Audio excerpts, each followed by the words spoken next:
नमस्कार दोस्तों, स्वागत है आपका मेरे YouTube चैनल पे। और हम पढ़ रहे थे लॉ ऑफ डिमांड, जिसमें हमने एक वीडियो कर लिया था। उसके आगे देखते हैं। तो लॉ ऑफ डिमांड में सारी चीज़ें कांस्टेंट क्यों मानते हैं? लॉ ऑफ डिमांड में सारी चीज़ें कांस्टेंट इसीलिए मानते हैं ताकि उपभोक्ता सिर्फ वही चीज़ खरीदे जो वो खरीदने गए हैं। जैसे आप मान सकते हैं, जैसे मान लो आप कोई कुरकुरे खरीदने गए, तो उसमें इनकम, टेस्ट एंड प्रेफरेंसेज और दूसरे जो सब्सटीट्यूट्स है या उसके कॉम्प्लीमेंट्स है, उनकी प्राइस कांस्टेंट रखी जाती है ताकि उपभोक्ता केवल कुरकुरे का पैकेट ही खरीदे और दूसरी चीज़ें ना खरीदे। इसीलिए सारी चीज़ें कांस्टेंट रखी जाती हैं। और जो डिमांड कर्व होता है वो डाउनवर्ड स्लोप टू राइट होता है और नेगेटिव होता है ना। जो डिमांड कर्व होता है वो नेगेटिव होता है और डाउनवर्ड स्लोप टू राइट। कैसे होता है? नेगेटिव होता है और डाउनवर्ड स्लोप टू राइट होता है। जैसे ऐसे इस टाइप से होता है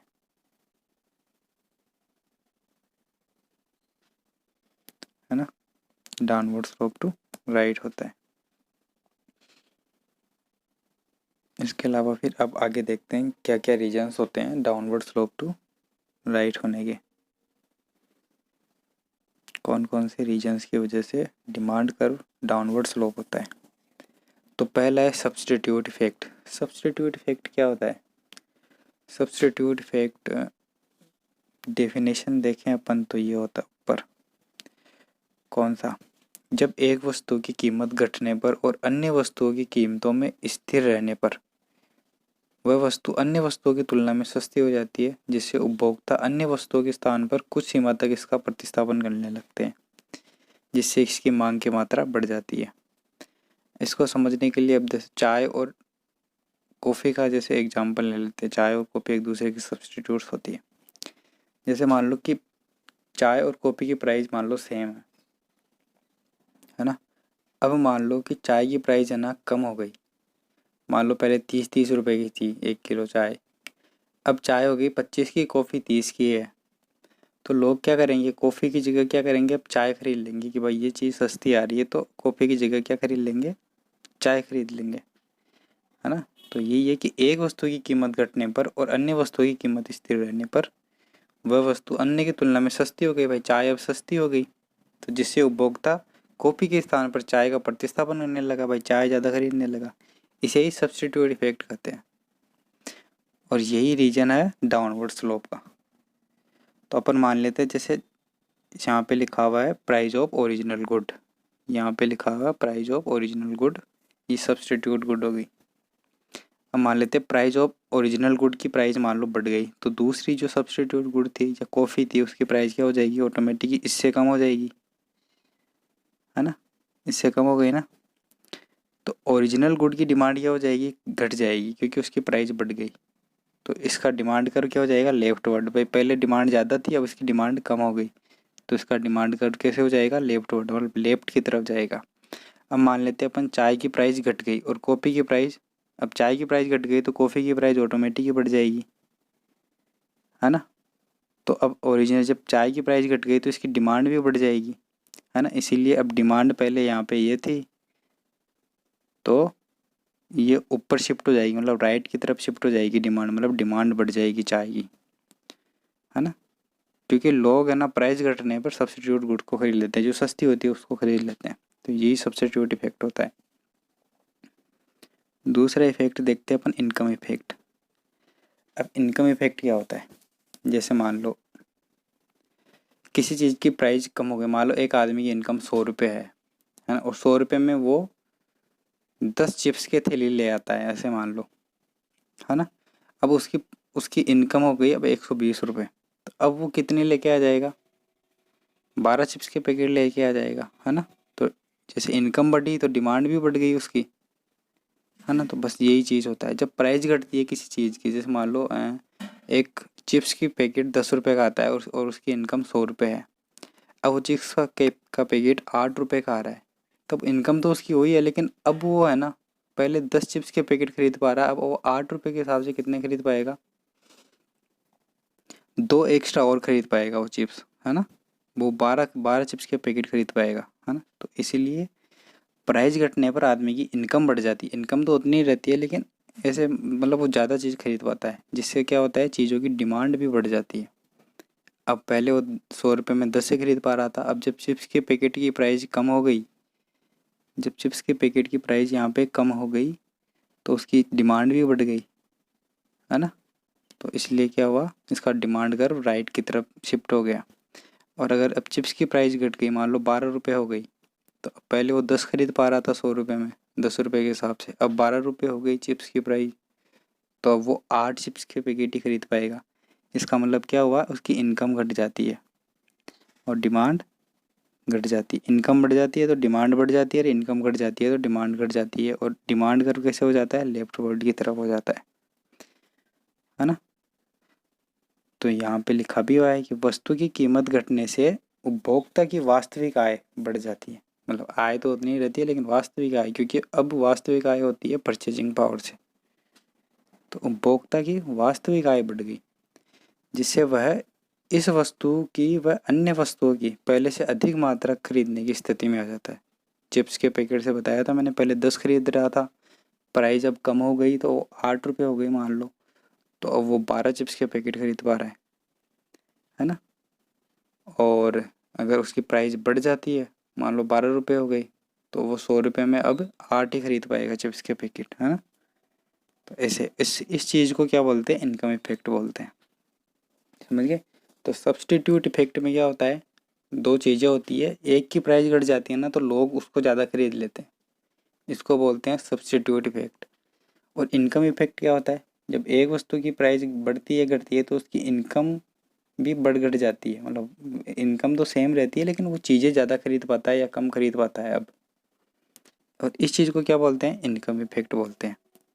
अब एक नोट देख लेते हैं, और वो नोट ये है कि भाई कीमत घटने पर, मतलब प्राइस कम होती है ना, तो मांग की मात्रा को बढ़ाने में आय प्रभाव और सब्स्टिट्यूट प्रभाव, यानी इनकम इफेक्ट और सब्स्टिट्यूट इफेक्ट दोनों एक ही दिशा में काम करते हैं। इसका मतलब जैसे प्राइस मान लो घट गई, अब एक चीज़ की प्राइस घट गई, है ना, तो लोग बाग उसको ज़्यादा खरीदेंगे, है ना, तो उसकी डिमांड क्या हो जाएगी, बढ़ जाएगी। तो ये तो हो गया सब्स्टिट्यूट इफेक्ट, है ना। अब इसी को देखते हैं कि इनकम इफेक्ट के रूप में, अगर एक चीज़ की प्राइस घट गई तो अब लोग बाग उसकी ज़्यादा खरीद पाएंगे क्वांटिटी, मतलब उसकी इनकम भी बढ़ गई, है ना। तो कीमत बढ़ने से आय प्रभाव और सब्स्टिट्यूट, यानी आय प्रभाव और प्रतिस्थापन प्रभाव दोनों एक ही दिशा में काम करते हैं, मतलब राइट वर्ड ही जाते हैं वो, दोनों की डिमांड बढ़ती है ना। दूसरी चीज़ क्या है कि भाई आय प्रभाव है ना, प्रतिस्थापन प्रभाव को अधिक प्रभावी या सक्रिय बना देता है। और तीसरी चीज़ क्या होती है भाई, ये जो चीज़ बता रहा हूँ ना मैं अभी, कि प्राइस घटने पे उसकी डिमांड बढ़ जा रही है ना, ये चीज़ सिर्फ नॉर्मल गुड्स के लिए लागू होती है, इन्फीरियर यानी घटिया वस्तुओं के लिए और गिफिन वस्तुओं के लिए ये चीज़ लागू नहीं होती, है ना। तो कीमत घटने पर इनकम इफेक्ट और सब्स्टिट्यूट इफेक्ट एक ही दिशा में काम कर सकते हैं। 1 नंबर का आ सकता है क्वेश्चन कि इनकम इफेक्ट, कीमत घटने पर इनकम इफेक्ट और सब्स्टिट्यूट इफेक्ट में क्या रिलेशन होता है ना। या अगर, है ना, नॉर्मल गुड्स में सब्स्टिट्यूट इफेक्ट और इनकम इफेक्ट के बीच में क्या रिलेशन होता है, ये चीज़ पूछ सकते हैं, है ना। तो ये 2 रीजन्स हो गए, है ना। अब अपन चलते हैं आगे। अब अपन देखते हैं इनकम इफेक्ट में एक चीज़ होती है घटिया वस्तुएं। घटिया वस्तुएं पढ़ने से पहले हम ये देखेंगे कि पॉजिटिव इनकम इफेक्ट क्या होता है और नेगेटिव इनकम इफेक्ट क्या होता है। तो पॉजिटिव इनकम इफेक्ट होता है जब आदमी की इनकम, ये देखो यहाँ पे लिखा हुआ है, घटिया वस्तुओं के सामने अगर इनकम बढ़ती है आदमी की तो उसकी डिमांड भी बढ़ जाए वस्तु की, है ना। तो इसको बोलते हैं पॉजिटिव इनकम इफेक्ट, मतलब दोनों चीज़ें एक ही दिशा में काम कर रही है ना। मतलब इनकम भी बढ़ रही है और डिमांड भी बढ़ रही है। लेकिन जब इनकम बढ़ जाए और डिमांड कम हो जाए, इनकम बढ़ जाए लेकिन फिर भी डिमांड कम हो गई, तो इसको क्या बोलते हैं, नेगेटिव इनकम इफेक्ट। समझ गए, जब इनकम बढ़ जाती है आदमी की तो उसकी वस्तु की डिमांड भी बढ़ जाती है, तो इसको बोलते हैं पॉजिटिव इनकम इफेक्ट। और जब इनकम बढ़ जाए तो उस चीज़ की डिमांड कम हो जाती है, इसको बोलते हैं नेगेटिव इनकम इफेक्ट। समझ गए, कुछ चीज़ें ऐसी होती है इनकम बढ़ने पे आदमी उसको खरीदना ही बंद कर देता है, तो इसको बोलते हैं नेगेटिव इनकम इफेक्ट। तो अब देख लेते हैं घटिया वस्तुएं क्या होती है ना। तो घटिया वस्तुओं में क्या होता है, घटिया वस्तुओं में आय प्रभाव यानी इनकम इफेक्ट नेगेटिव होता है। मतलब इनकम बढ़ जाती है लेकिन उसकी डिमांड कम हो जाती है, परंतु प्रतिस्थापन प्रभाव यानी सब्स्टिट्यूट इफेक्ट पॉजिटिव ही होता है। समझ गए, तो घटिया वस्तुओं में इनकम इफेक्ट क्या होता है, नेगेटिव होता है। मतलब इनकम बढ़ती है लेकिन उसकी डिमांड घट जाती है ना। तो अब देख लेते हैं slope of demand curve inferior goods के लिए, है ना। जो इन्फीरियर गुड्स होती है उनका स्लोप क्या होता है, स्लोप्स डाउनवर्ड टू राइट। क्या होता है, slopes downward to right. Slopes downward to right, ये यहाँ पे लिखा हुआ है स्लोप्स डाउनवर्ड टू राइट। तो घटिया वस्तुओं में जो इनकम जो डिमांड कर होता है वो स्लोप्स डाउनवर्ड टू राइट यानी राइट की तरफ होता है, और डिमांड उनकी घट जाती है ना। और लेफ्ट वर्ड में शिफ्ट हो जाता है डिमांड कर्व का। ठीक, तो इसको हम ऐसे भी समझ सकते हैं कि अर्थात किसी वस्तु में कीमत घटने पर उसकी आय में वृद्धि हो जाती है। भाई किसी वस्तु की कीमत घटने पर उसकी आय में वृद्धि हो जाती है, जिसके फलस्वरूप वह घटिया वस्तुओं को ज़्यादा खरीदने के बजाय कम खरीदता है। जिससे आय बढ़ने के साथ भी उसकी मांग कम हो जाती है तथा वह प्रतिस्थापन वस्तुओं की मांग करता है। मतलब कि इनकम बढ़ जाती है तो जो चीज़ घटिया होती है, अब डाल जैसे एग्जांपल समझ लो डालडा घी, ये एक है देसी घी और एक है डालडा घी। तो जब आदमी की इनकम कम होती है तो वो डालडा घी खाता है देसी घी के बजाय, है ना। तलने वलने में डालडा घी का इस्तेमाल करता है। लेकिन जब उसी आदमी की इनकम बढ़ जाए तो डालडा घी की जगह यानी क्योंकि उसके लिए वो घटिया चीज़ हो गई, वो देसी घी खाएगा, है ना। तो वो जो सब्स्टिट्यूट चीज़ें हैं उनकी तरफ उनकी डिमांड ज़्यादा करेगा। यही यहाँ पे कहा गया है कि उसकी आय बढ़ने के साथ उसकी मांग कम हो जाती है तथा वह प्रतिस्थापन वस्तु मतलब देसी घी की मांग करता है। समझ गए, तो इन्फीरियर गुड्स के लिए क्या होता है, इनकम इफेक्ट तो क्या होता है, नेगेटिव होता है। इनकम इफेक्ट तो नेगेटिव होता है, मतलब इनकम बढ़ने पे डिमांड घट जाती है, लेकिन सब्स्टिट्यूट इफेक्ट पॉजिटिव होता है ना। मतलब इनकम बढ़ने पे उस वो जो वस्तु है उसकी भी डिमांड बढ़ जाती है। सब्स्टिट्यूट इफेक्ट क्या होता है, पॉजिटिव होता है। मतलब इनकम बढ़ने पे क्या होता है, उस चीज़ की डिमांड बढ़ जाती है, इसको पॉजिटिव सब्स्टिट्यूट इफेक्ट बोलते हैं। तो इन्फीरियर गुड्स के लिए इनकम इफेक्ट नेगेटिव होता है और सब्स्टिट्यूट इफेक्ट पॉजिटिव होता है ना। अब एक चीज़ ये है कि भाई घटिया वस्तुएं है ना, उनमें है ना ओवरऑल है ना उस चीज़ की मांग बढ़ती है, कम नहीं होती। क्या, ओवरऑल उस चीज़ की मांग बढ़ती है, कम नहीं होती। मतलब सब्स्टिट्यूट इफेक्ट है ना वो ज़्यादा होता है इनकम इफेक्ट से, है ना। मतलब मांग बढ़ती है लेकिन उतनी नहीं बढ़ती जितनी नॉर्मल गुड्स की बढ़ती है ना, उससे थोड़ी कम ही बढ़ती है। समझ गए। अब जैसे मान लो कि एक डालडा घी वाला एग्जांपल ले लेते हैं। अब डालडा घी है ना, और एक देसी घी है। समझ गए, तो अब मान लो एक आदमी की इनकम पहले 10,000 रुपये थी तो वो डालडा घी इस्तेमाल कर रहा था। अब उसकी इनकम बढ़ के मान लो 20,000 रुपये हो गई, है ना। तो अब उस डालडा घी की डिमांड तो क्या हो जाएगी, कम हो जाएगी, क्योंकि उसकी इनकम बढ़ गई, है ना।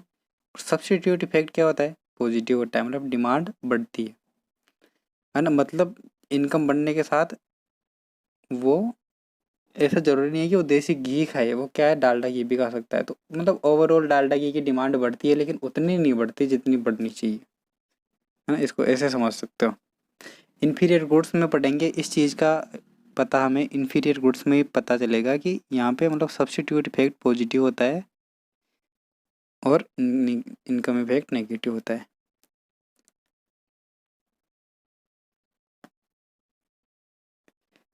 तो आज आज यहीं तक कर सकते हैं, फिर आगे वाले वीडियो में देखते हैं।